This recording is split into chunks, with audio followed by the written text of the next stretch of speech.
No, why is it just, there we go. Just don't move. Just don't, perfect. All right, I think we were talking about heart zones last time. So we had S1, let's just go back into it. So S1 is near the beginning of the ventricular contraction. I wish I had the heart picture up again. But basically it happens when there's contraction of the tricuspid and mitral valves. As soon as those close, that is that first beat of the heart. So if you're listening to a heart, you're oscillating with the stethoscope, you're hearing lub-dub, lub-dub, lub-dub. That first sound is S1. That is the tricuspid valve closing. The second sound is the, where is it, S2, the bicuspid valve.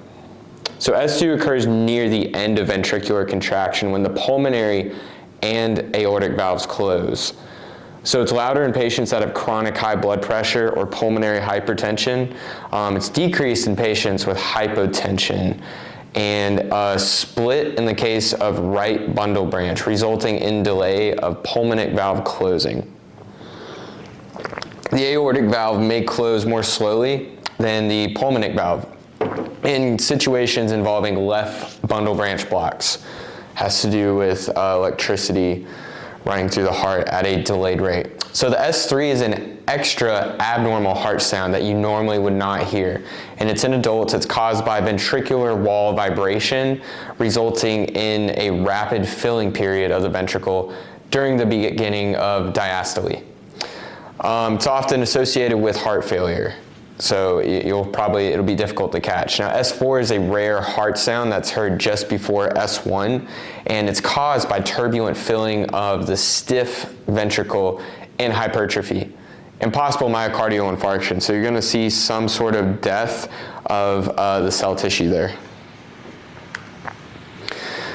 A murmur is the sound of turbulent blood flow going through the valves. It's caused by increased blood flow across normal valves.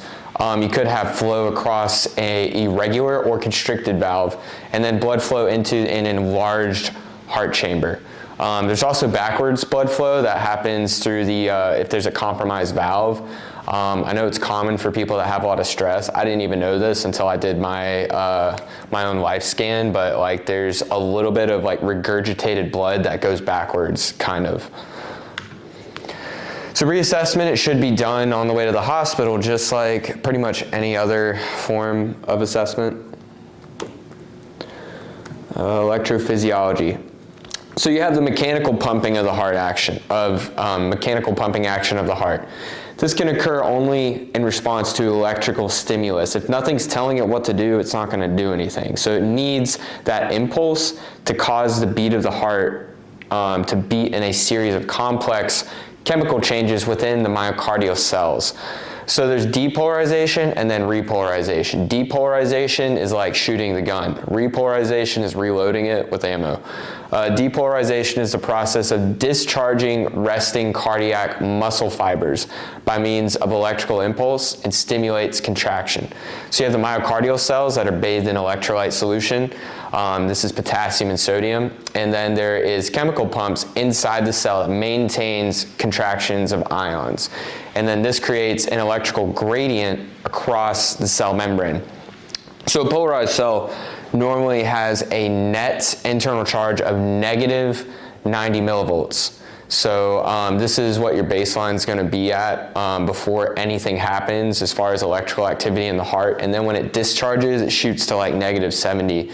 Ventricular wise, it goes up, there's a lot more electricity involved. So we'll look at those numbers later.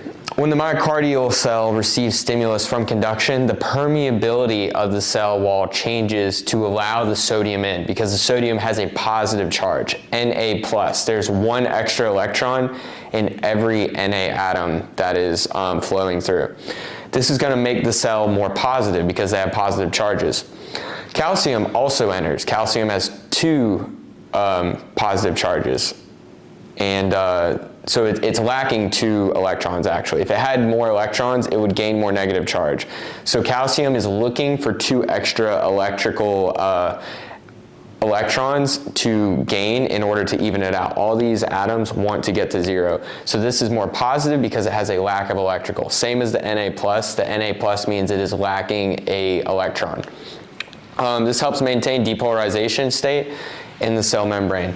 So this depolarization spreads along the cell until it's completely depolarized, causing a mechanical contraction. Repolarization begins with the closing of the sodium and calcium channels to stop the inflow of these ions. So the potassium channel opens up to escape K+. This is potassium. Potassium has a lack of electrical activity, lack of electron, which is why it has that plus, to help restore a negative charge to the inside of the cell. Sodium ions are pumped and potassium ions are pumped back into the cell, reestablishing the proper electrolyte distribution. After potassium channels close, the sodium-potassium pump helps move the sodium-potassium pump back to their respective locations, which maintains polarity of the cell membrane. And you'll probably have to read through this like 5 different times because you're just saying it so many different times. But basically, so this is where it starts at. It's negative on the inside of the cell, positive on the outside of the cell. When there's electrical stimulus that comes in, now the electricals are, the positive is moving into the cell until eventually all of the positive takes over, and then all of the negatives are shoved out. This is what makes it contract. Whether it's atrial or ventricles, it's gonna contract once the cell goes from negative to positive completely. And then during repolarization, you have the opposite, right? So we fired the bullet, now we're loading it back up. So repolarization, there's a positive 90 millivolts. Instead of negative 90 millivolts, we're at positive 90 millivolts. Those those electrons, or whatever the negative charged, what is the case, sodium? When the sodium, or the sodium's coming back into the cell, it is resweeping all of these positive charged atoms out while bringing the negative in. So that way it can get back to here. So as you can see, this cycle starts just like this. And then this is a sign, this is the electrical activity. This is your baseline right here, your isoelectric line. If nothing was happening, it would be right here.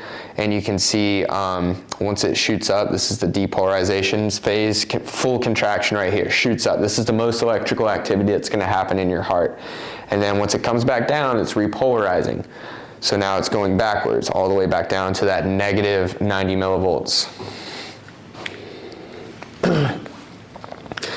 So cardiac action potential is the action potential of the typical myocardial cell, which can be divided into 5 phases. Phase 0 all the way up to phase 4. So at phase 0, this begins when the cardiac muscle cell receives an impulse. The Na+, the sodium, is going to move through the cell, through the sodium channels, causing the interior of the cell to become electrically positive relative to its exterior. So everything that I just explained. So that is phase 0.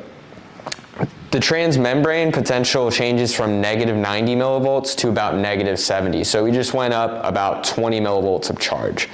At threshold, still more Na+ channels open up, allowing rapid influx of sodium and rapid rise of membrane voltage to about plus 30 millivolts. At the same time, calcium enters more slowly through the calcium channels. Each of these are like the big guns. They have 2 plus, each calcium is 2 plus charge, 2 positive charge, so it is lacking 2 electrons. The influx of calcium causes the sarcoplasmic reticulum to release calcium for muscle contraction. The cell depolarizes and begins to contract. On an ECG, the QRS complex represents phase 0. So your massive spike that you have, the QRS, that is phase 0.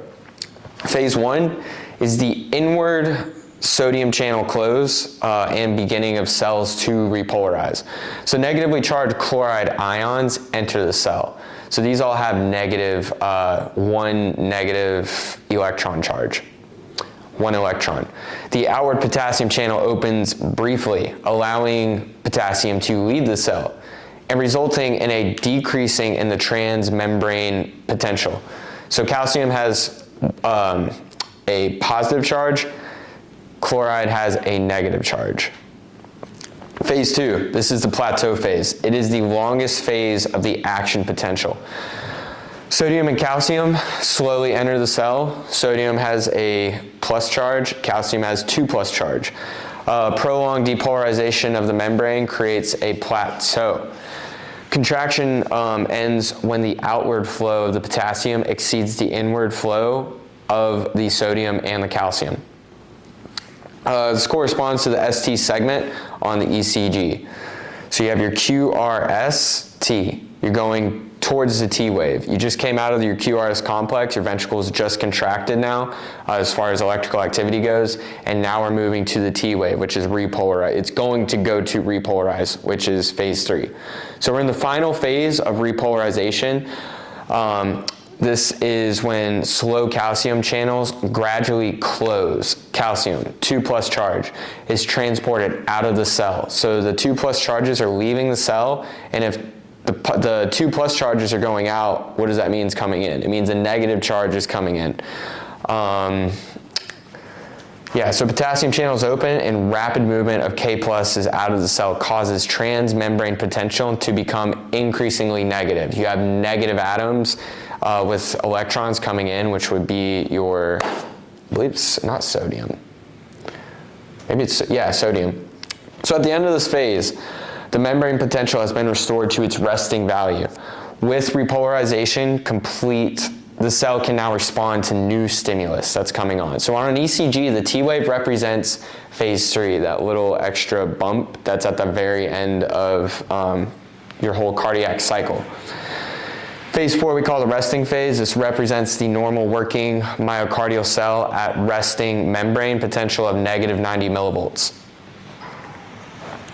So this figure shows the four phases of the myostimulation. So here we're at phase 4. As you can see, you start at negative 90 millivolts, then we're slowly moving to negative 70 as it begins. And then at this point, it just meets threshold and fires all the way up to positive 30. Well, it says positive 90. You could hit positive 90, positive 30. Everybody's different. And then here we have phase 1, where there's transfer of the atoms between negative and positive charges until we get to phase 2. Goes down here, threshold potential is at negative 70 millivolts.